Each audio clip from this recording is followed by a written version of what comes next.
Hello students, today we will start the next topic of dimensional analysis. In previous lecture we study about what is dimension and dimension formula. Okay, now next topic is types of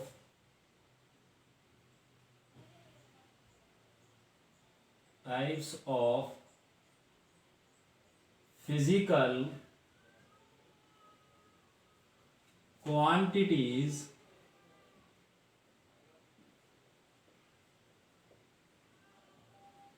on the basis of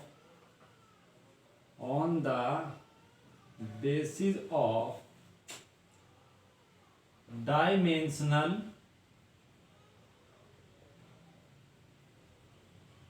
analysis. Okay, देखिए generally आपकी जो physical quantities होती है आपको बताया गया था, यदि हम मेजरमेंट की बात करें तो मेजरमेंट के बेस पर आपकी जो फिजिकल क्वांटिटी होती है वो टू टाइप्स की होती है जनरली। वो होती है आपकी फिजिकल फंडामेंटल क्वांटिटीज और ड्राइव्ड क्वांटिटीज। फर्दर वे में यदि आप डिवाइड करें तो आपकी स्केलर क्वांटिटीज होती है और वेक्टर क्वांटिटीज होती है। सिमिलरली यदि हम डायमेंशनल एनालिसिस के बेस पर फिजिकल क्वांटिटीज को डिवाइड करते हैं तो ये 4 टाइप्स की होती है। Okay, there are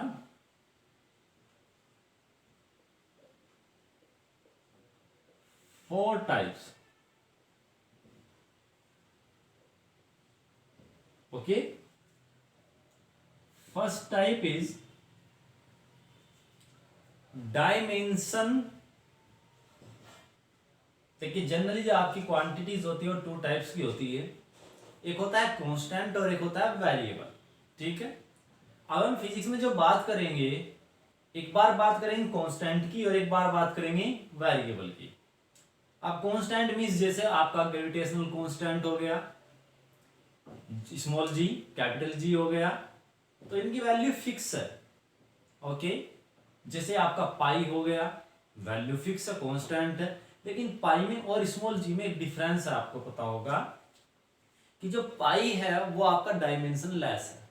okay, but जो आपका जी है वो डायमेंशन वाला है।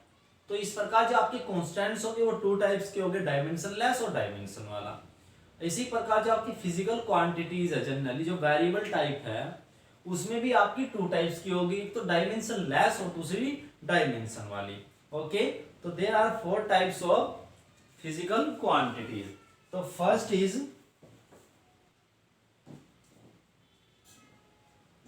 Dimensional constant. Dimensional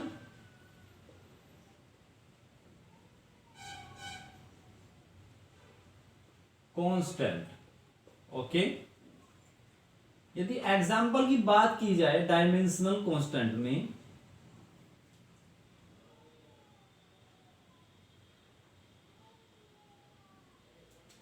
gravitational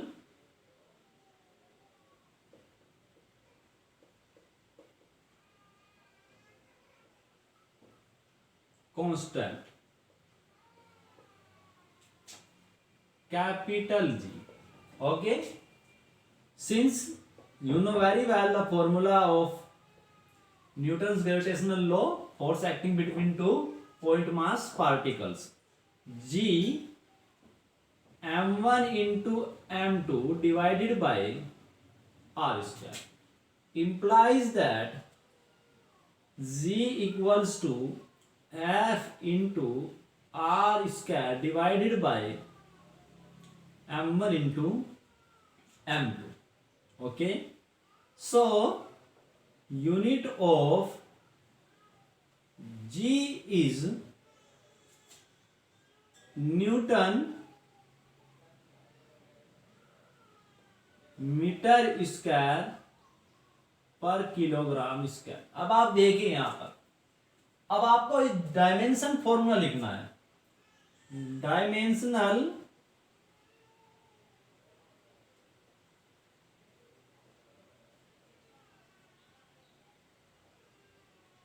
formula of जी। तो हम ऐसे शो करेंगे इसे इक्वल्स टू।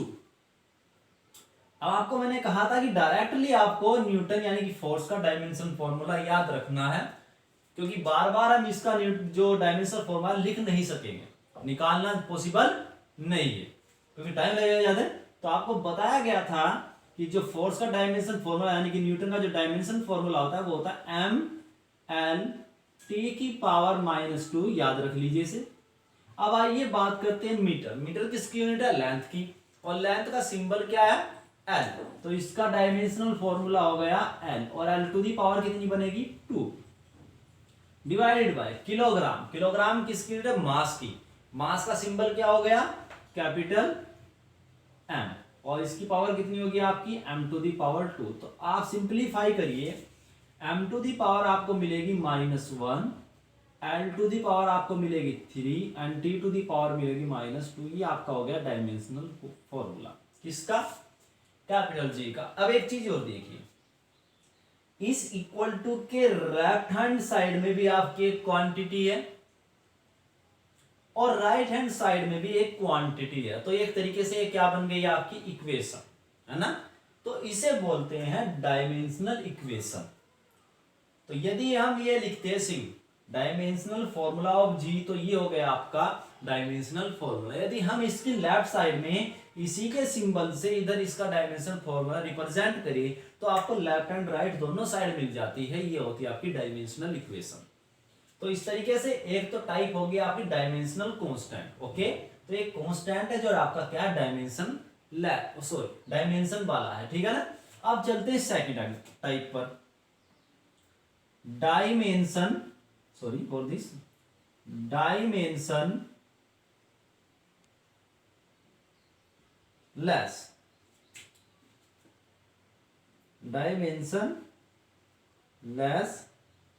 कांस्टेंट। अब डायमेंशन लेस कांस्टेंट मींस जैसे आप कोई फॉर्मूला पढ़ते हैं तो उस फॉर्मूले में कोई कांस्टेंट आपका मल्टीप्लाई हो जाता है, तो उस कंडीशन में हम बोलते हैं कि डायमेंशन लेस कांस्टेंट आपका आ गया है। जैसे एग्जांपल के लिए यदि देखा जाए तो मान लीजिए कि आपको किसी पार्टिकल की स्पीड फाइंड करनी है और आपका वो पार्टिकल एक सर्किल की सर्कमफेरेंस पे मूव करता है, तो स्पीड होती है distance by time.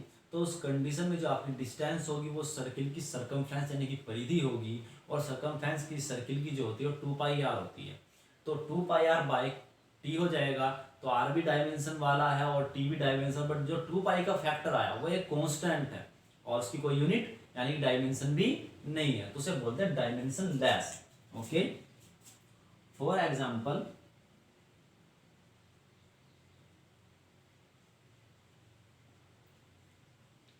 Pi, clear है? तो इसकी जो डायमेंशन है पाई की वो आपकी क्या है?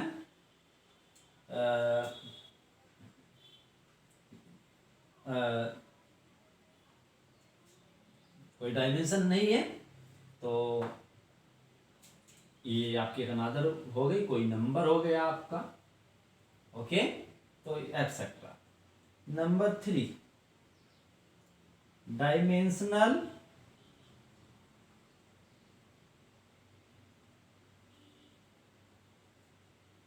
वेरिएबल्स। ओके, डायमेंशनल वेरिएबल्स में वेरिएबल्स जिनकी कुछ डायमेंशन होती है। फॉर एग्जाम्पल यदि बात की जाए, अब जहां मैं ही फिजिकल क्वांटिटीज एग्जाम्पल के तौर पर लूंगा जो अभी तक आपको नहीं कराई गई। ओके, तो अब हम नेक्स्ट फिजिकल क्वांटिटी की बात करते हैं, जैसे आपका प्रेशर। क्या होता है? प्रेशर। देखिए प्रेशर को डिनोट करते हैं हम P से, ओके। और ये होता है आपका P equals to force by area, ये हो गया आपका, क्लियर है ना। आप निकालते हैं डायमेंशन इसकी। सबसे पहले आपको यूनिट कैलकुलेट करनी होगी। यूनिट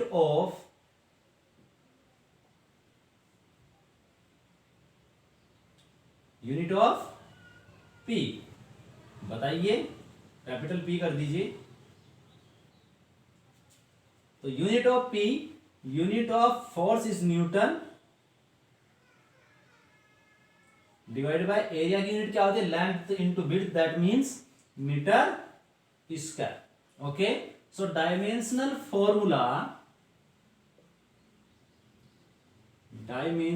फॉर्मूला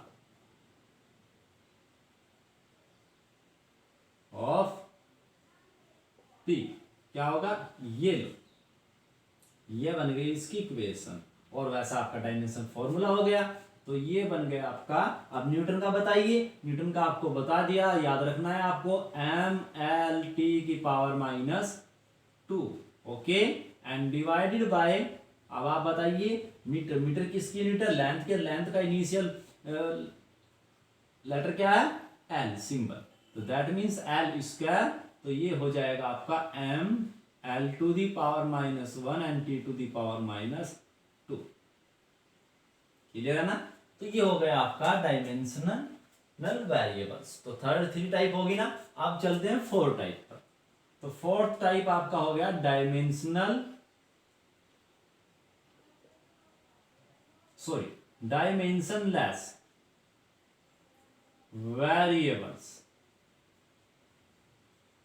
वेरिएबल्स, ठीक है ना।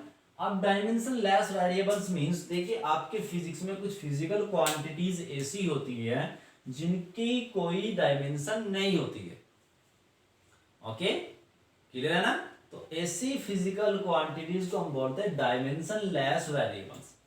तो अभी तक तो मुझे लगता नहीं कि आपने 10th क्लास तक कोई ऐसी क्वांटिटी पढ़ी हो जो डायमेंशन लेस हो, दैट मींस यूनिट लेस हो। बट यहाँ पर अभी हम एक क्वांटिटी आपको बताते हैं जो आप अगले चैप्टर्स में स्टडी करोगे।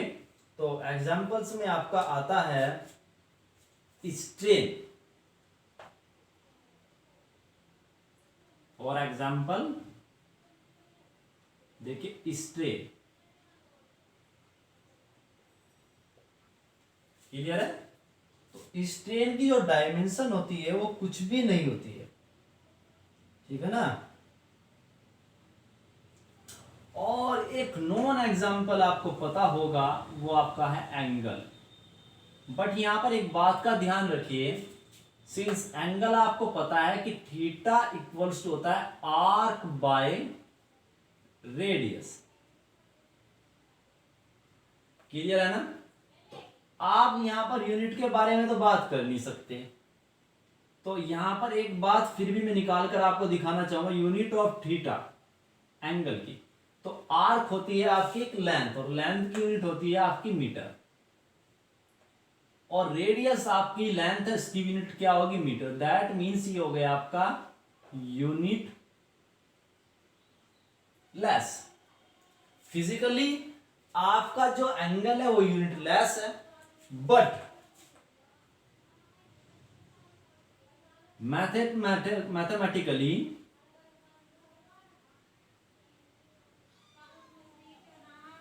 we measure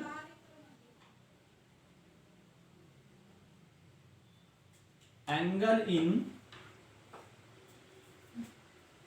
radian,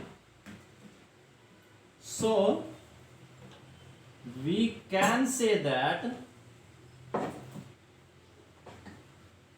angle is not a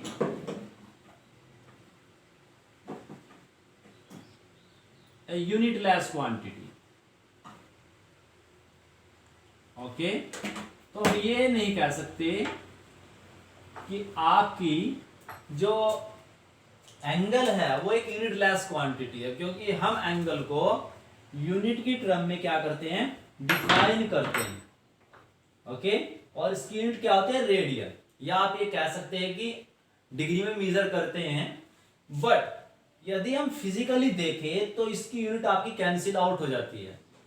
तो जो फंडामेंटल आपकी क्वांटिटीज है, फंडामेंटल आपके जो यूनिट्स है, तो उनकी टर्म्स में तो इसमें कोई यूनिट आएगी नहीं, तो इसलिए ये कैसी है, डायमेंशन लेस। तो ये बहुत इंपॉर्टेंट क्वेश्चन है कि एग्जाम में कभी भी पूछ लिया जाता है, किसी ऐसी फिजिकल क्वांटिटी का नाम बताइए जो आपकी डायमेंशन लेस हो बट यूनिट लेस ना हो। क्लियर है ना? तो ये आपकी क्या है, but it is a dimensionless quantity, less variable. Okay, आई बात समझ में आपकी? तो ये आपकी एक डायमेंशन लेस क्वांटिटी है ना? दूसरी बात, जो आपकी 7 फंडामेंटल क्वांटिटीज है, जनरली एंगल भी उसी की सीरीज में आना चाहिए था, बट एक यूनिट लेस होने के कारण इसे हम बोलते हैं सप्लीमेंट्री यूनिट्स। इन्हें क्या बोलते हैं कि यूनिट है बट फिर भी नहीं है ना? यूनिट नहीं है बट फिर भी है एंगल एंड सॉलिड एंगल में, तो इसलिए ना बोलते हैं हम सप्लीमेंट्री यूनिट्स। और ये जो फिजिकल क्वांटिटी आपकी एंगल, इसे बोलते हैं हम सप्लीमेंट्री फिजिकल क्वांटिटी। ओके, तो ऐसी कोई भी फिजिकल क्वांटिटी जिसकी कोई यूनिट नहीं होती है फिजिकली, बट उसे मेजर करने के लिए कोई यूनिट मेंशन की जाती है, तो ऐसी क्वांटिटीज को बोलते हैं सप्लीमेंट्री क्वांटिटीज। ओके, तो बट अब कुछ समय से इन दो क्वांटिटीज को भी कंबाइन कर दिया गया है, पहले ने सप्लीमेंट्री क्वांटिटीज कहा करते थे। तो ये आपकी 4 टाइप्स हो गई on the basis of dimensional analysis. Okay, now we will study applications of dimensional analysis, application of dimensional analysis. Clear है ना? तो अब हम एप्लीकेशन ऑफ डायमेंशनल एनालिसिस को स्टडी करेंगे नेक्स्ट लेक्चर में, तो बने रहिए वीडियो पर, है ना? और सब्सक्राइब कीजिए। Okay, thank you.